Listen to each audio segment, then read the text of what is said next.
Vem comigo. Tema de hoje: o poder do nome de Jesus. Vamos falar juntos? O poder do nome de Jesus. Eu já quero começar lendo o texto bíblico de Filipenses, capítulo 2, de 9 a 11. Esse texto era um cântico que a igreja cantava no princípio. Ele está escrito, inclusive, em tons poéticos nessa carta, no seu texto original. E nós vamos ler esse trecho desse cântico aqui, que diz assim: por isso, Deus o exaltou à mais alta posição e lhe deu o nome que está acima de todo nome, para que ao nome de Jesus se dobre todo o joelho nos céus, na terra e debaixo da terra, e toda língua confesse que Jesus Cristo é o Senhor, para a glória de Deus Pai. Ao nosso Senhor Jesus, exaltado eternamente, para todos sempre. Amém. O nome de Jesus é um nome digno de respeito, é um nome que tem em si autoridade. Por que ele tem tudo isso? O nome, nós vamos ver, o nome de Jesus é interessante, me chama a atenção o fato de Deus ter dado a Jesus o nome acima de todo nome. De todo significa inclusive do seu próprio nome. O nome de Jesus está acima do nome de Jeová. É o nome que está acima de todo nome, segundo esse texto que Paulo narra. Por que esse nome tem tanto poder? O que há por detrás desse nome que os demônios tremem ao ouvi-lo? O que há por detrás desse nome que os demônios obedecem se ordenarmos? O que há por detrás desse nome que chega ao ponto até de curar enfermos? O que há por detrás desse nome que tem tanto poder e autoridade nas questões espirituais? Onde foi que isso aconteceu? Aconteceu durante a morte e a ressurreição de Jesus, e nós vamos entendê-la melhor aqui um pouquinho nessa manhã. Tudo que Deus é, tudo que Deus tem, está por detrás desse nome. Toda a autoridade divina está por detrás desse nome. Em outras palavras, os céus param quando um cristão com revelação cita esse nome. O que eu quero lhe dizer é que o nome de Jesus não é só uma frase, um epílogo de oração, em nome de Jesus, amém. Não é como se fosse um epílogo, estamos terminando a oração. Não é isso. Há algo por detrás desse nome. Jesus chega ao ponto de dizer para os discípulos: vocês não pediram nada em meu nome até agora, podem pedir ao Pai em meu nome e Ele vai conceder o que vocês pedirem. A autoridade que há no nome de Jesus, credibilidade que há no nome de Jesus. Os principados e potestades tremem diante do poder desse nome. O nome de Jesus pode ser usado por qualquer cristão. Não existe nível de maturidade espiritual para você usar esse nome. Você pode ser um novo convertido, e o nome de Jesus vai ter tanto poder na tua vida quanto tem na minha. O caso é que eu sei, e você também precisa saber. A questão é se você sabe ou se você não sabe. O que eu quero te mostrar é que você tem uma autoridade espiritual na tua vida, e talvez você esteja passando alguns perrengues na sua vida por não saber a autoridade que você tem. Tem uma história que se conta de um rapaz, e ele não tinha muito dinheiro. O máximo, ele juntou todo o dinheiro que pôde para comprar uma passagem de trem que ia de uma localidade até outra, bem longa a viagem. Mas lhe faltava dinheiro para, por exemplo, comer ali no trem, pagar a comida, tudo mais. Então, ele pegou alguns biscoitos, e com aqueles biscoitos ele foi se mantendo dentro daquele trem. Mas era uma viagem longa, de alguns dias, aquela viagem. E ele segue naquele trem, só comendo biscoito, e passa as pessoas com comida, ele faz sinal que não. Daqui a pouco ele começa a passar mal, e passa mal porque ele não se alimentou direito. E tem hora que ele está passando muito mal e alguém vê ele daquele jeito, chama as autoridades ali do trem, vem um médico, examina, fala: rapaz, você comeu, você não comeu nada, você está aqui com pressão baixa, tudo mais, você precisa se alimentar, por que você não comeu? Ele falou: olha, eu vou abrir o jogo, eu só tinha dinheiro para passagem, eu não tinha dinheiro para comida. Ele falou: não estou entendendo, por que dinheiro para comida? Eu falei: então, eu não tinha dinheiro para comprar comida aqui no trem. Ele falou: mas a comida estava inclusa. Ele não sabia. Está incluso na sua salvação a autoridade espiritual que Jesus transferiu dele para você, e talvez você não saiba disso. Problemas podem estar acontecendo na tua família e você tem autoridade espiritual para mandar aquilo tudo parar, mas você não faz porque você não sabe que você pode fazer isso. Talvez você esteja passando momentos da sua vida que você percebe que sua vida está debaixo de ataque espiritual, e aí você fala: meu Deus, hoje é terça-feira ainda, vai demorar para chegar até domingo, para chegar lá no domingo eu pedi para o pastor orar por mim. Meu irmão, o pastor não tem mais autoridade do que você. Eu e você temos a mesma autoridade, pois ela está no nome de Jesus e não num seminário. A autoridade está no poder desse nome, e você precisa saber que você tem autoridade no poder desse nome. Eu não costumo muito falar de diabo e demônios aqui, porque eu considero ele um derrotado, ele não me faz falta nenhuma. Mas hoje eu vou falar. Inclusive, talvez aquilo que nós brasileiros já conhecemos um pouco, talvez você já deve ter visto gente com possessão demoníaca. Confesso para você, são das imagens mais tristes que eu posso ver num ser humano, é um ser humano possesso por demônios. Porque aquilo é triste. Alguém que foi criado à imagem de Deus. Jesus morreu para que ele tivesse uma vida vitoriosa, e ele se torna um endemoninhado, um ninho de demônios, psiquismos, conflitos na sua mente, levando essa pessoa para o buraco. Alguns, num total transe de possessão, ao ponto de mudarem voz, terem força. É horrível ver um ser humano no fundo do poço. Uma vez eu estava pregando, eu tinha 19 anos de idade, e eu estava pregando essas verdades que eu estou falando com você hoje, essas aqui, essas que eu vou ensinar, terminar aqui a mensagem hoje ensinando. Falava sobre o poder do nome de Jesus.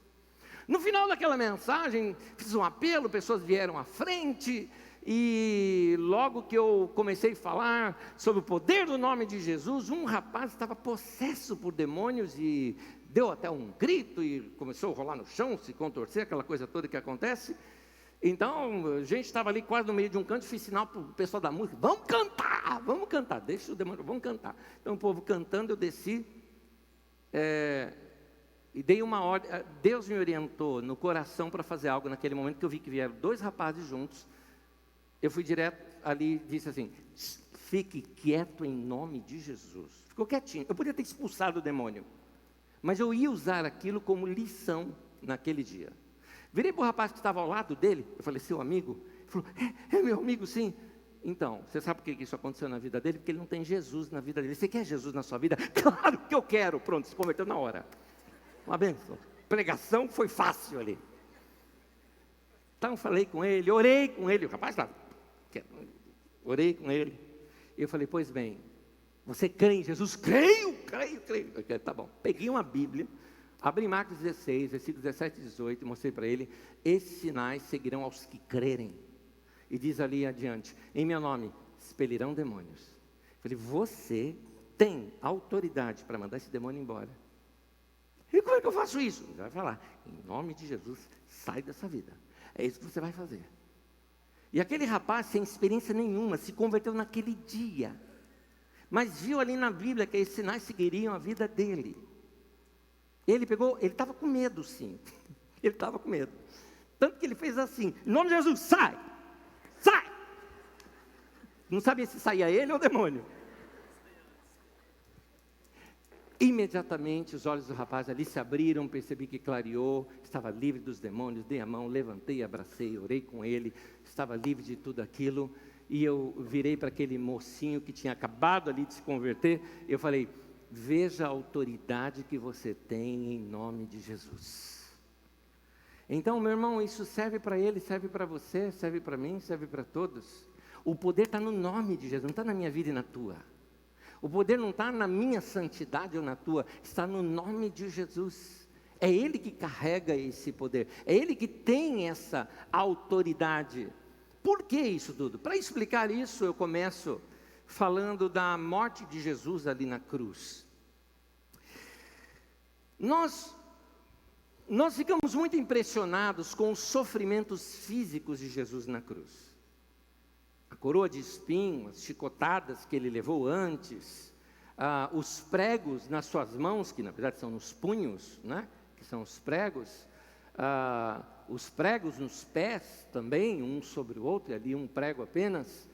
E tudo isso nos choca, a dor que ele pode ter sofrido, mas não era dessa dor que Jesus não queria tomar, esse cálice. Antes de ir para a cruz, Jesus ora, amargurado, ele estava aflito diante de Deus, e ele pedia: Pai, se possível, afaste de mim esse cálice, mas não tem outro jeito, é essa a tua vontade? Seja feita a tua vontade, não a minha. Esse cálice amargo que Jesus não queria beber, não era os sofrimentos físicos que tanto nos impressiona. Era algo ainda muito mais do que isso. O caso que acontece é que quando Jesus estava ali na cruz, foi colocado sobre Jesus os meus e os teus pecados. E o pecado faz separação de nós com Deus. Ali é um momento atemporal de toda a história, os pecados do passado, os pecados de quem estava vivo e os pecados do futuro, meu e seu. Ali, aquele que nunca experimentou o pecado, diz o texto da Bíblia, Deus o fez pecado por nós. 2 Coríntios 5. Então, Deus colocou em Jesus o meu e o seu pecado. E aí, se o pecado faz separação entre nós e Deus, o que aconteceu nesse momento? Essa foi a pior dor de Jesus. Ele que nunca tinha experimentado durante toda a eternidade a separação do Pai. Naquele momento ali na cruz, ele foi separado do Pai. Chama atenção o seu grito de angústia na cruz.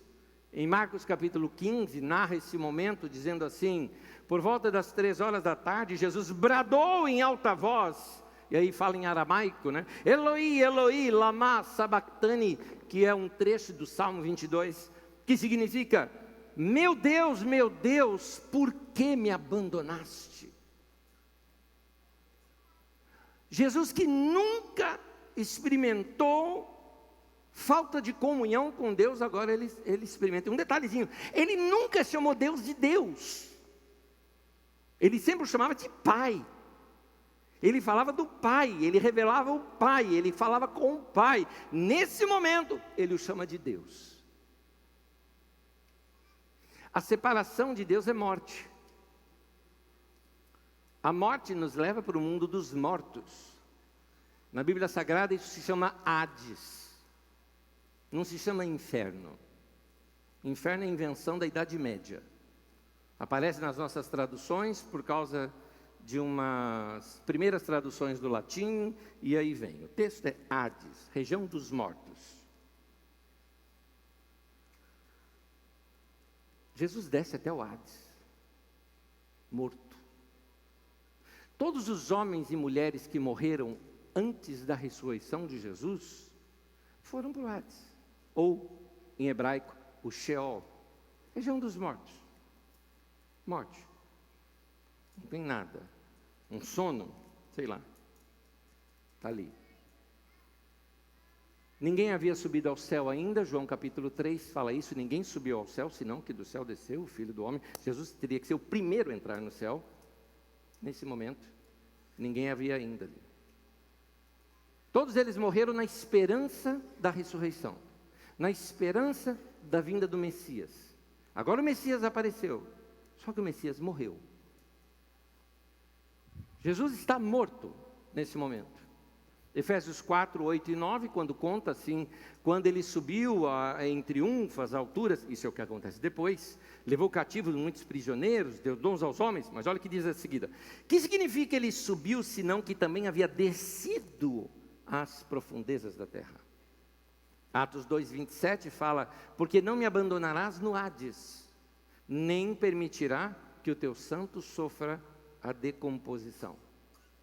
Romanos 8:11 fala do Espírito Santo, daquele que ressuscitou Jesus dentre os mortos, ou seja, ele estava entre os mortos. Atos 2:24, mas Deus o ressuscitou dos mortos, rompendo os laços da morte, porque era impossível que a morte o retivesse. O que aconteceu nesse tempo? Por alguma razão, só me dá a entender que Satanás achou que ele venceu. Ele tinha as chaves da morte. Ele era o que tinha o poder sobre a morte. O mundo estava em trevas.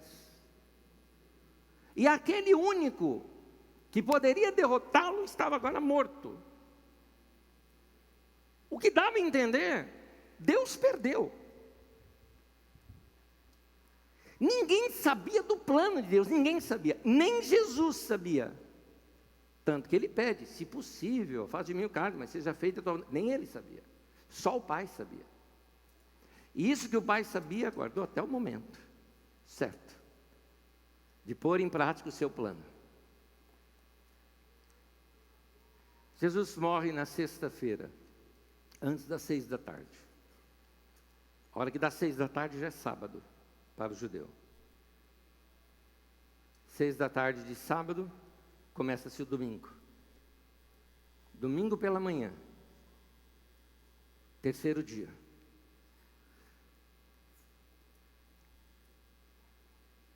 Tudo estava em silêncio. Satanás talvez dizendo, venci. Aparentemente o céu quieto. Quando você escuta um riso. Olha como diz isso aqui no texto bíblico. Salmo 2:4. Do seu trono nos céus, o Senhor põe-se a rir e caçoa deles. Chegou o momento da ressurreição. Deus envia o seu Espírito, a Bíblia diz o Espírito de Deus que ressuscitou Jesus dentre os mortos. Deus envia o seu próprio Espírito às profundezas da morte. E aquele lugar de trevas, uma luz se acende. Deus lá do céu começa.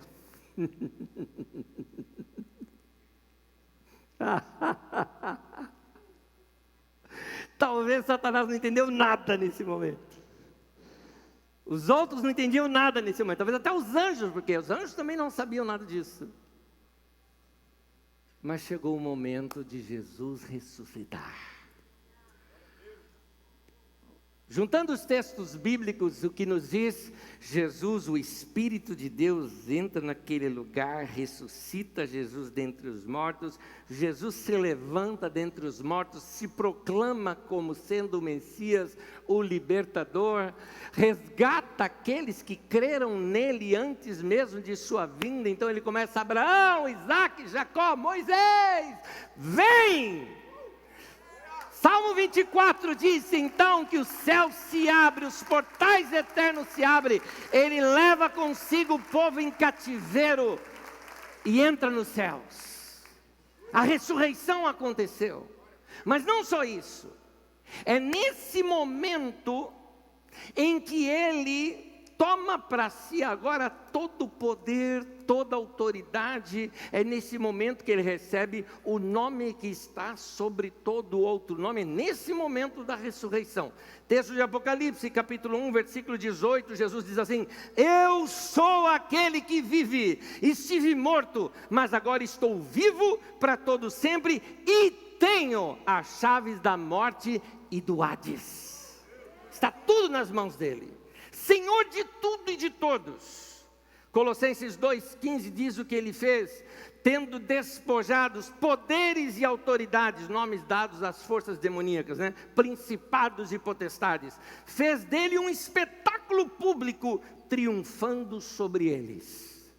Esta obra toda de morte e ressurreição de Jesus é chamada de obra da cruz, tá? Essa obra toda da morte e ressurreição. A partir daquele momento, a terra passou a ter um outro dono. Assim também a minha vida e a sua vida. Alguém a comprou, alguém pagou o preço. Eu e você éramos escravos. A Bíblia diz que nós éramos escravos das nossas paixões, não podíamos fazer nem sequer nossa própria vontade. Alguma coisa mais forte mandava em nós. Mas Jesus chega assim e diz: quais foram os pecados desse rapaz? Esse. Tá bom, põe na minha conta, eu pago, ele está livre. E assim foi com você, e assim foi com você, e assim foi com você também. Ele pagou o preço dos nossos pecados. Colossenses 2, versículo 14 e 15 diz assim: quando vocês estavam mortos em seus pecados, Deus os vivificou com Cristo, ou seja, a ressurreição de Cristo é a nossa ressurreição também, e nos perdoou todas as nossas transgressões e cancelou a nossa dívida. Ele a removeu, pregando-a lá na cruz. Aleluia. Aleluia. Estamos livres. Estamos livres.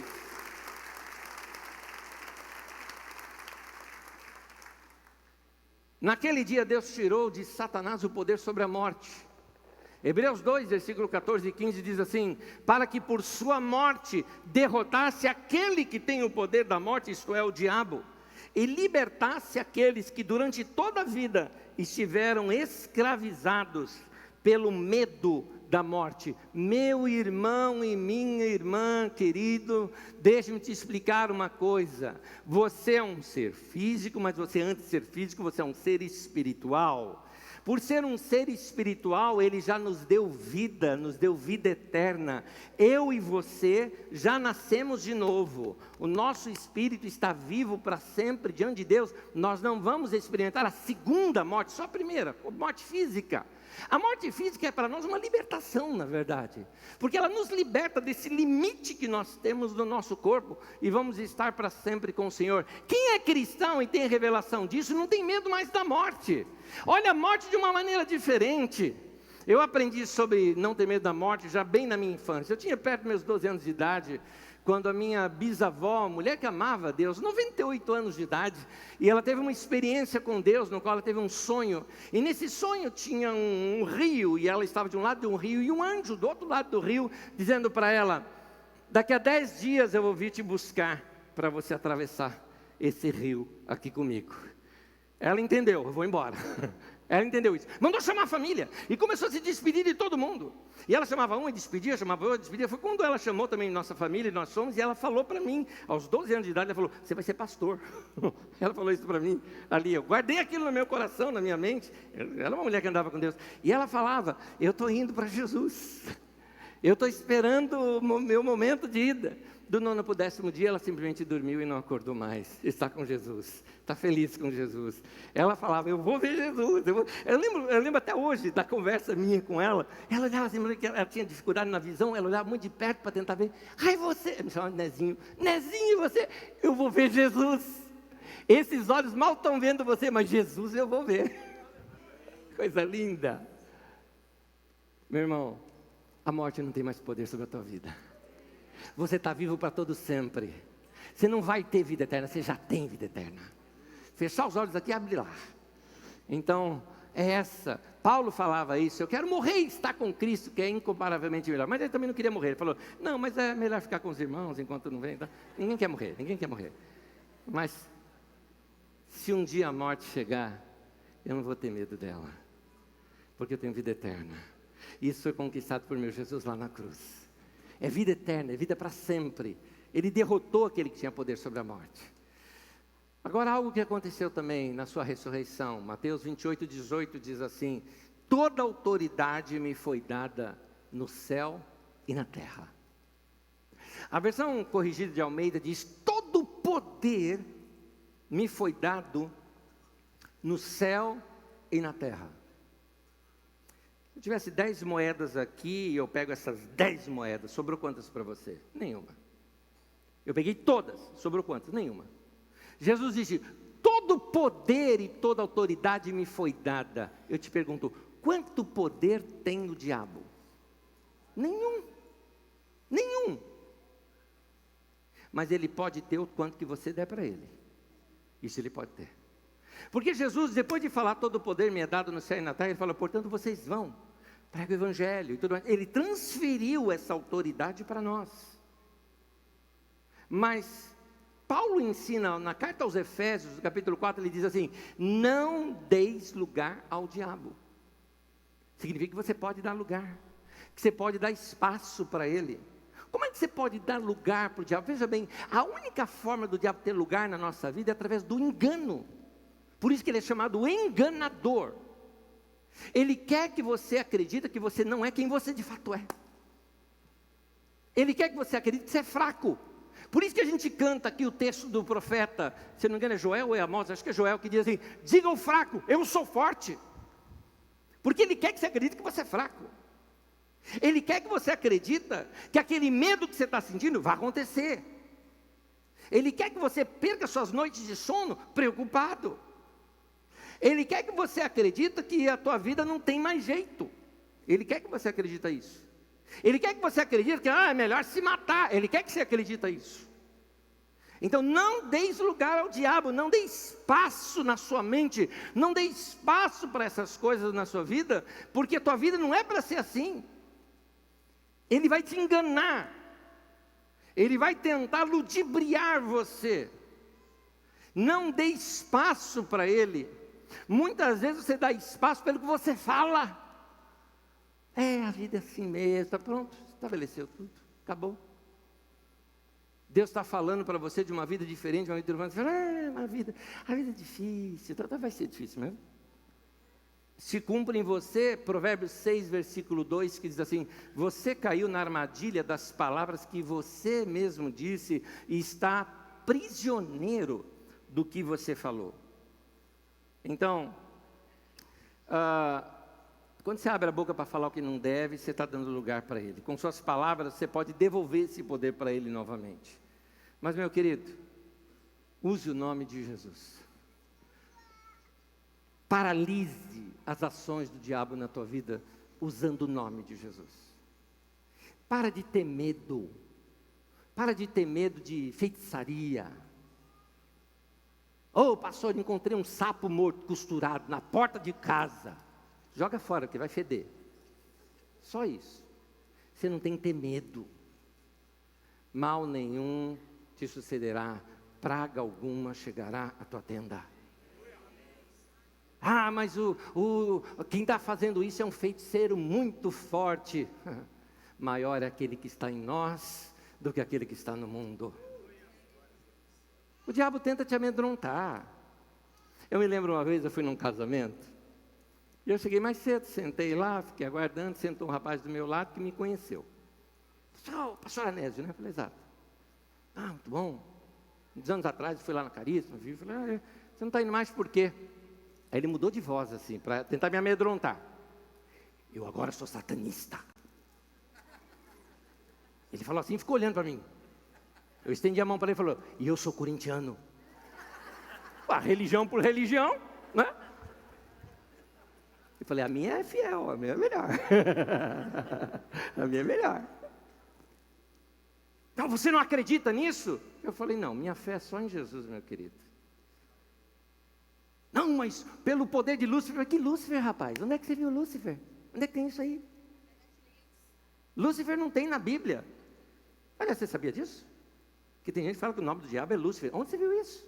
Isso é de uma tradução do latim, mal feita, na Idade Média, de um texto lá que não significa isso, significa pedras afogueadas, e colocaram Lúcifer lá.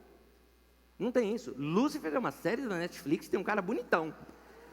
É isso aí. É só isso que tem. E eu estava explicando para o rapaz, falei, o que é isso? Mas nem, assim, para você acreditar no diabo, quem fala do diabo? Da Bíblia. Você tem que acreditar na Bíblia antes. Você só está acreditando errado. Para com isso, rapaz. Essas besteiras na tua cabeça.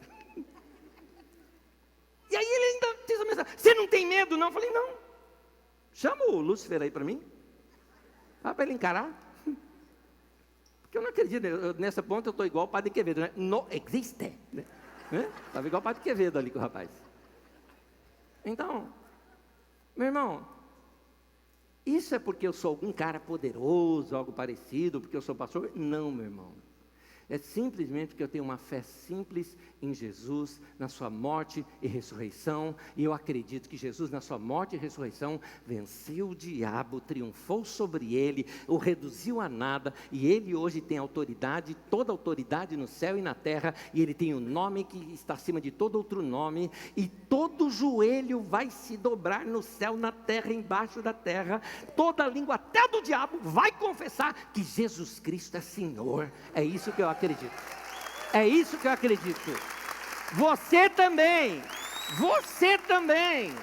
Você também. Como eu lhes disse naquele exemplo no começo da mensagem, isso não é coisa para pastor, isso é coisa para até novo convertido, é coisa para todo cristão. Não existe cargos no mundo espiritual. Existe gente que crê e gente que não crê. Vai polir a tua fé, meu irmão, vai ler esses textos, vai deixar isso mais claro no teu coração, na tua vida. Para de ter medo. A lançar uma praga sobre mim, não pega. Ou pastor, é melhor tomar um banho de arruda. Não, sabonete cheira melhor. Você não precisa de nada disso. Tenha fé no Senhor Jesus, Ele vai proteger. Vai te proteger. Aquele que habita no esconderijo do Altíssimo, a sombra do Onipotente, Ele vai descansar. Efésios 1, de 17 a 23, eu termino lendo esse texto. Fica de pé comigo, fica de pé comigo. O texto é longo, mas fica de pé comigo acompanhando.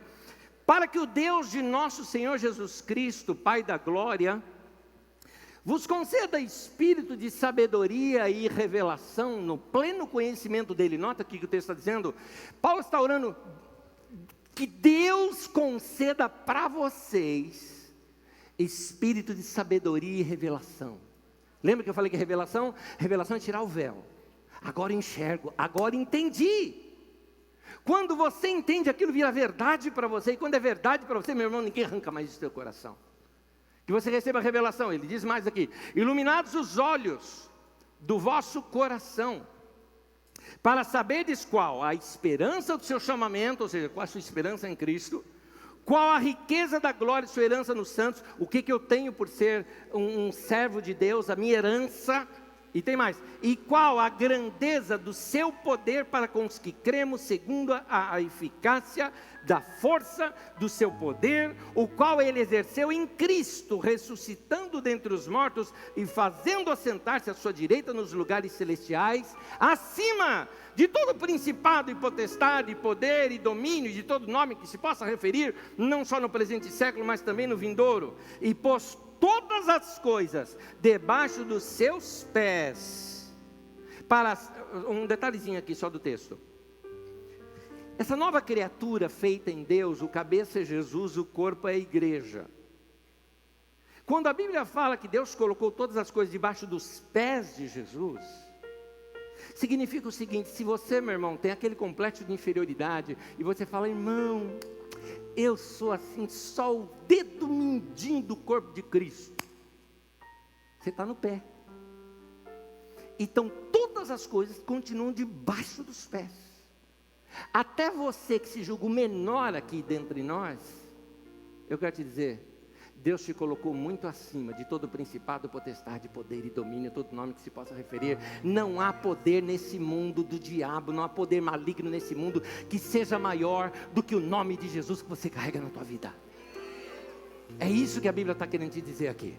Tem mais, vamos acabar de ler o texto.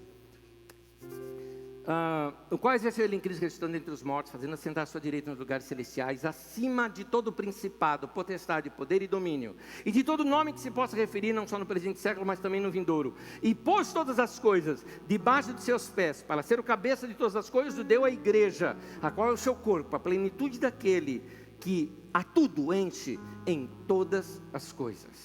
Meu irmão, quando eu e você citamos o nome de Jesus, só para terminar aqui, quando eu e você citamos em nome de Jesus, quem é o Jesus que o diabo vê? Vou te explicar. João, no livro de Apocalipse, João andava com Jesus. Ele era próximo de Jesus. Era até um queridinho ali de Jesus, o João. E quando ele está no livro de Apocalipse, que tem uma revelação do Cristo ressuscitado, ele quase que não reconhece Jesus, porque Jesus estava ali glorioso, poderoso. Ele descreve o poder de Jesus, descreve a força de Jesus. Fala que na sua coxa, Jesus era tatuado, fala que na sua coxa estava escrito assim: Rei dos reis e Senhor dos senhores. Forte, poderoso. Quando nós citamos o nome de Jesus, não é o Cristo crucificado lá na cruz que o diabo vê. Não é aquele homem que andou sobre a terra que o diabo vê. Não é aquele Cristo que foi ali açoitado, ensanguentado. Não é esse que ele vê. Quando nós citamos o nome de Jesus, nós confrontamos Satanás com aquele que carrega lá na sua coxa o nome Rei dos reis e Senhor dos senhores. É aquele que está sentado acima de todo principado, potestade, poder e domínio. É aquele que tem nas suas mãos a autoridade sobre todos os tempos, as épocas, as eras e as gerações. É aquele que tem poder sobre a morte, é aquele que tem poder sobre o Hades, é aquele que tem poder até mesmo sobre Satanás. É aquele que nos resgatou e vai nos manter salvo para sempre. Esse é Jesus, esse é o Senhor. Esse é Jesus. Não há nenhum nome mais poderoso do que o nome de Jesus. Não há nenhuma autoridade maior do que a autoridade dele. Não há nome mais precioso do que o nome de Jesus. Por isso nós dizemos glória ao nome do Senhor. Aleluia. É diante desse nome que todo joelho vai se dobrar. É diante desse nome que toda língua vai confessar. Até aquela língua que disse: eu não creio nele, vai confessar também, porque ele vai reconhecer o senhorio de Jesus, vai confessar a este Jesus. É a esse nome que nós adoramos. Entenda o poder de quando você pronuncia com a sua boca esse nome, Jesus. Vamos aplaudi-lo, ele é maravilhoso. Fala para ele: Jesus, Jesus.